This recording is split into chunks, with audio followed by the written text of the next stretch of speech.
J'espère sincèrement que tout se passe pour le mieux de votre côté. En revanche, de ce côté-ci de la Méditerranée, l'année 2026 a démarré sur les chapeaux de roue, ou plutôt en sortie de route totale.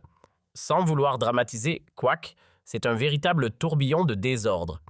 Dès les premiers jours, les hausses de prix ont frappé fort, notamment sur des produits vitaux comme l'essence. Les impôts grimpent en flèche, les transporteurs déposent le volant et la rue gronde. Une ambiance explosive servie dès janvier sans préavis. Depuis le tout premier jour de 2026, les moteurs se sont tus. Camions, taxis, bus, tout ce qui roule pour transporter marchandises ou passagers s'est mis à l'arrêt. Et ce n'est pas une simple pause café, c'est un bras de fer qui prend une tournure franchement inquiétante. Les axes routiers se transforment en parkings géants, les villes suffoquent et le pays tourne au ralenti quand il tourne encore. Attention, on ne parle pas ici d'une grève généralisée à 100% non, mais dans certaines wilayas, notamment celles où la population déborde Alger, Blida, Sétif, Béjaïa, on frôle les 80% d'abstention de volant. Bus à l'arrêt, camions en sommeil, taxis introuvables. Silence radio du côté du gouvernement, pas un mot, pas une explication. Mais sur le terrain, les Algériens, eux, n'ont pas besoin de communiqué officiel pour sentir que quelque chose cloche, et pas qu'un peu. Les Algériens, les Algériennes coincés, littéralement bloqués. Plus moyen de rejoindre leur travail, de faire une course, d'honorer un rendez-vous, ou même d'emmener un proche à l'hôpital. J'ai échangé avec plusieurs contacts aux quatre coins du pays, des proches, des témoins directs, des sources locales, et tous disent la même chose pour bouger. Certains n'ont pas d'autre choix que de saigner leur portefeuille pour grimper dans un taxi clandestin. Oui, clandestin. À des prix qu'on croirait sortis d'un film de science-fiction. Et pendant que le peuple se débat dans le chaos hier dimanche 4 janvier, on attendait un minimum de réaction officielle. Un conseil des ministres, rien. Silence total au sommet, alors que sur le terrain, près de 80% des chauffeurs qui transportent des gens ou des marchandises ont déserté la route. C'est pas une panne passagère, c'est l'embouteillage du siècle sans voiture. Petit rappel qui fait toute la différence en Algérie, plus de 80% des produits essentiels, nourriture, carburant, biens de consommation courante, circulent grâce aux camions. Sans eux, le pays tourne au vide. Le transport routier, c'est pas juste une activité parmi d'autres, c'est l'artère principale de l'économie, le squelette de la stabilité nationale. Le négliger, c'est comme saboter son propre moteur en pleine course. Et pendant ce temps, derrière les volants abandonnés des chauffeurs à bout de nerfs. Conducteurs de bus routiers, tous au bord de l'explosion, ils ont l'impression d'être traités comme des nuisances étouffées par un système sourd. Et au lieu de les écouter, le gouvernement préfère organiser des discussions de façade avec des entités invisibles. Oui, vous avez bien entendu, des syndicats sans base, sans voix, sans légitimité, le GTA, le GCSA, et d'autres noms tout droit sortis d'un annuaire fantôme. Des coquilles vides qui ne représentent qu'elles-mêmes. C'est grotesque, ces fameux syndicats de simples marionnettes sans ficelle. Sur le terrain, personne ne les suit, personne ne les écoute. Et cette fois, les grévistes ont bien retenu la leçon, pas de leader, pas de porte-parole. Zéro figure à abattre. Pourquoi? Parce qu'ils savent très bien comment ça se passe. Le jour où quelqu'un ose représenter le mouvement, il finit derrière les barreaux avant même d'avoir dit un mot. Résultat, un soulèvement sans visage, sans chef, totalement spontané, et donc incontrôlable. Et quand on passe des années à écraser tout ce qui ressemble de près ou de loin, à une voix indépendante, syndicats libres, ONG médias critiques, associations citoyennes, il ne reste plus que des coquilles creuses. Aujourd'hui, on se retrouve avec des structures bidons sans fondement, sans légitimité. Que ce soit l'Organisation nationale des transporteurs ou les GTA, GSS, GCC, Confédération de ci, syndicats de ça, et tous ont en commun un point simple, ils ne représentent que leur propre sigle. Du vent, du bruit sans écho, personne ne les suit. À la base, ces organisations n'ont plus aucune légitimité. Ce que les gens ressentent, c'est une rage sourde qui monte jour après jour. On en est déjà au 4e jour de paralysie. Officiellement, ça a démarré le 1er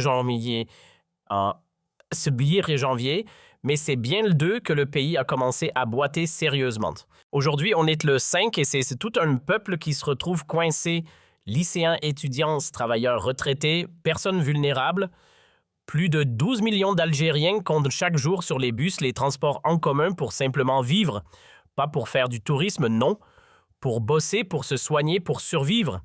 Ces 12 millions de personnes, ce ne sont pas des chiffres sur papier, ce sont les veines du pays. Et quand ces veines se bouchent, c'est l'asphyxie, les gares fantômes.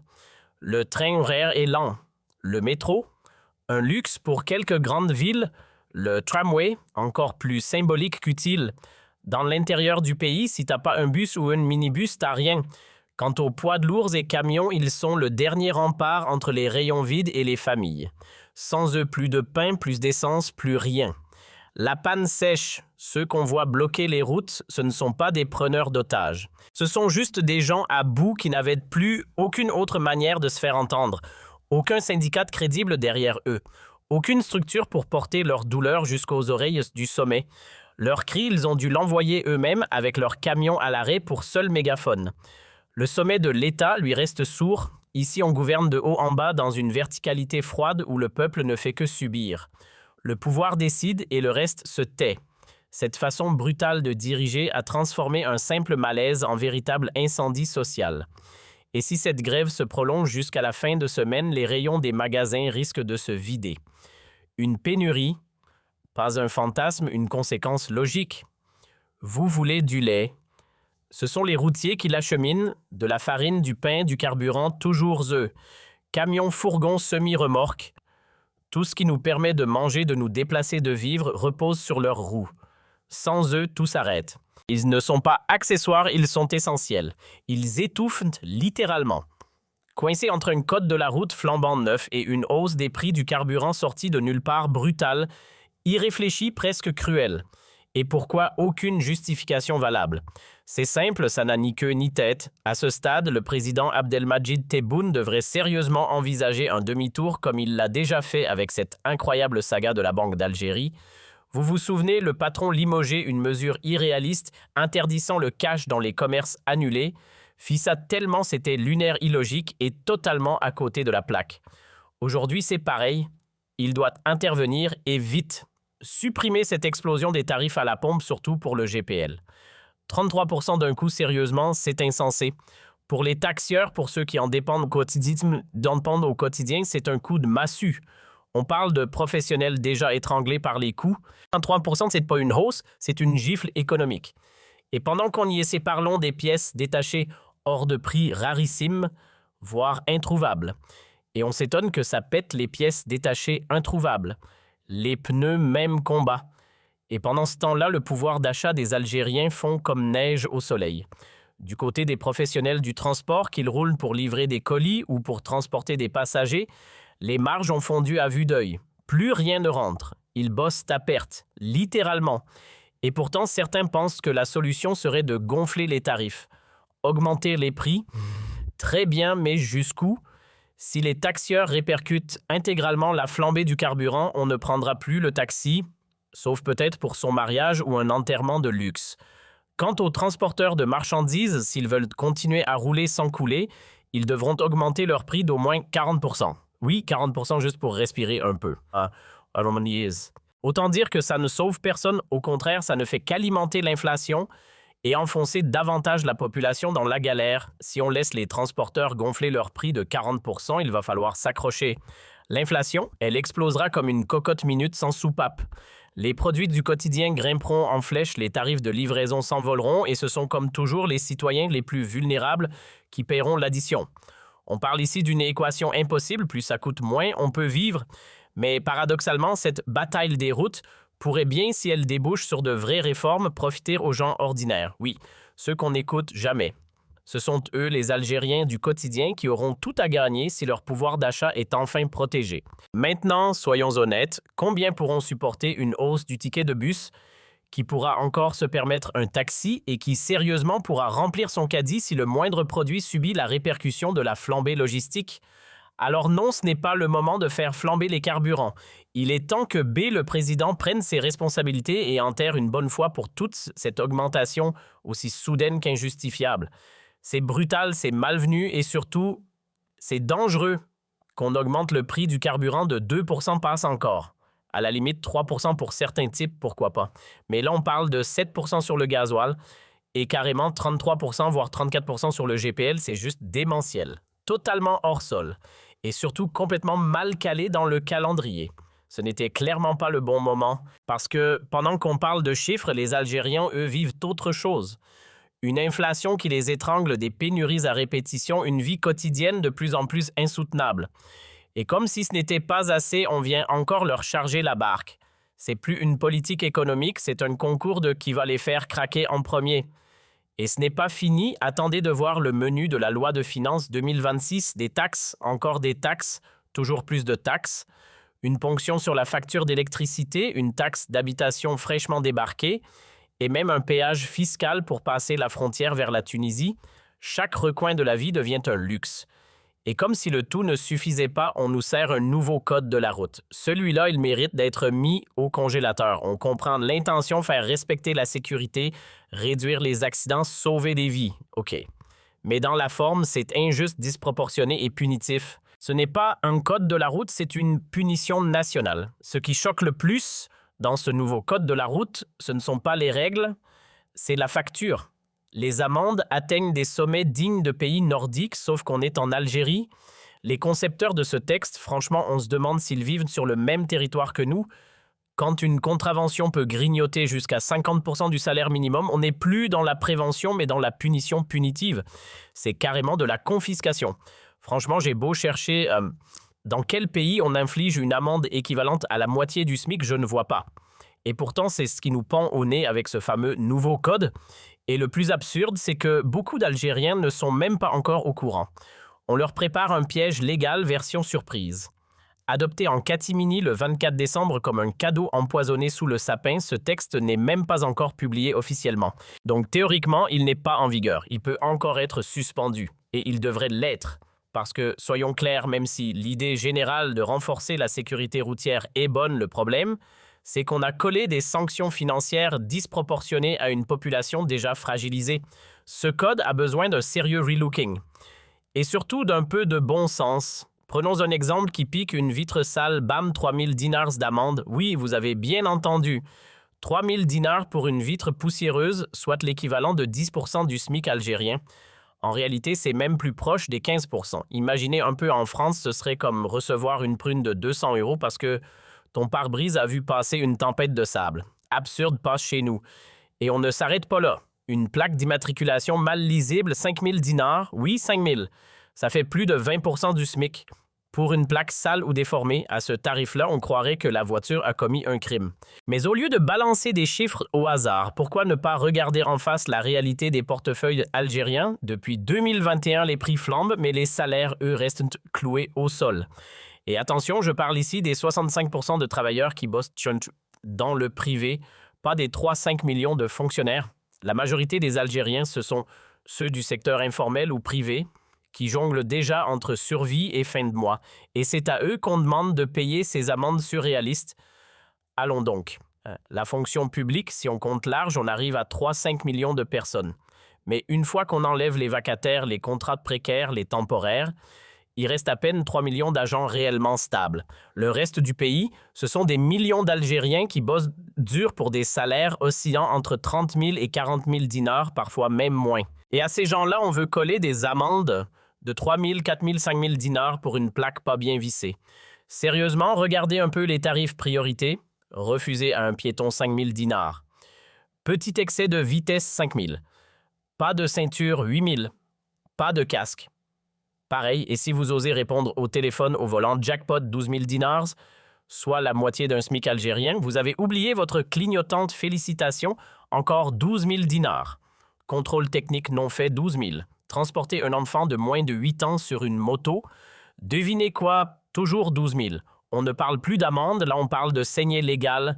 On ne peut pas infliger de telles sommes à une population dont le salaire minimum plafonne à 24 000 dinars. Ce n'est même pas de la prévention, c'est de l'acharnement. Si le SMIC était à 50 000 ou 60 000, peut-être qu'on en discuterait. Mais là, c'est simplement injustifiable. À un moment donné, il faut se poser une vraie question qui en Algérie peut réellement se permettre de payer des amendes aussi délirantes. Sérieusement, si on applique ces tarifs à tout le monde, autant imprimer les formulaires de faillite en série. Ce ne sera pas de la sécurité routière, ce sera une liquidation collective. Bien sûr qu'il faut sévir quand il y a infraction. Là-dessus, on est tous d'accord. Une plaque non conforme, allez 500 dinars. OK. Le gars recommence, monte à 1000, mais balancer directement 5000 dinars pour un premier manquement, c'est comme assommer quelqu'un pour lui apprendre les bonnes manières. Absurde. Et rappelons-le encore une fois, 5 000 dinars, c'est entre 20 et 25% du salaire minimum. Un quart de revenu pour une faute mineure. Non, là, il faut arrêter de plaisanter.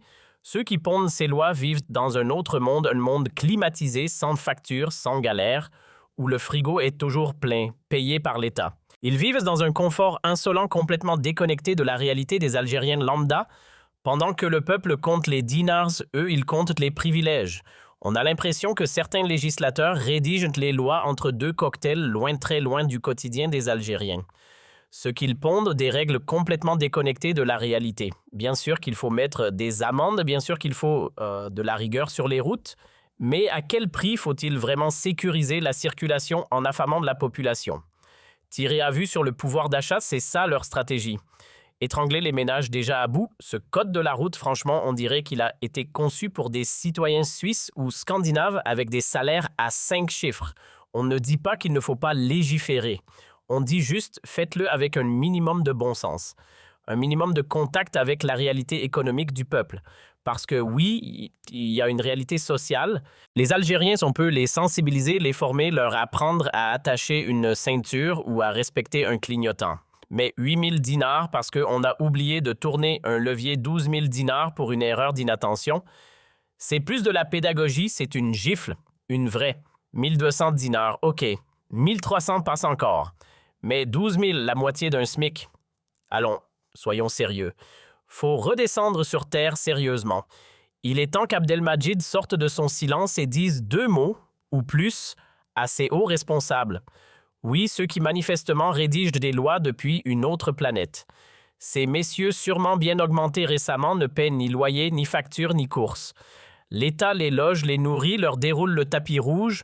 Pendant ce temps-là, l'Algérien moyen lui doit jongler avec ses fins de mois comme un acrobate sans filet. Et ce n'est pas juste des chiffres, on parle de vrais gens. Imaginez un père de famille avec 3 ou 4 enfants, et on lui balance une amende de 8 000 ou 2 000 dinars. Vous croyez qu'il lui reste quoi pour nourrir sa famille, pour payer les cahiers, le gaz ou le lait? Je vous rappelle qu'en Algérie, le salaire moyen plafonne à 42 000 dinars. Oui, c'est ça la moyenne nationale. Alors faisons un petit calcul sur 42 000 dinars, une amende à 8 000 ou 2 000 dinars, ça représente jusqu'à 30% du salaire. Pourquoi? Pour un clignotant oublié, une ceinture pas bouclée, c'est 15% de revenus qui s'évaporent.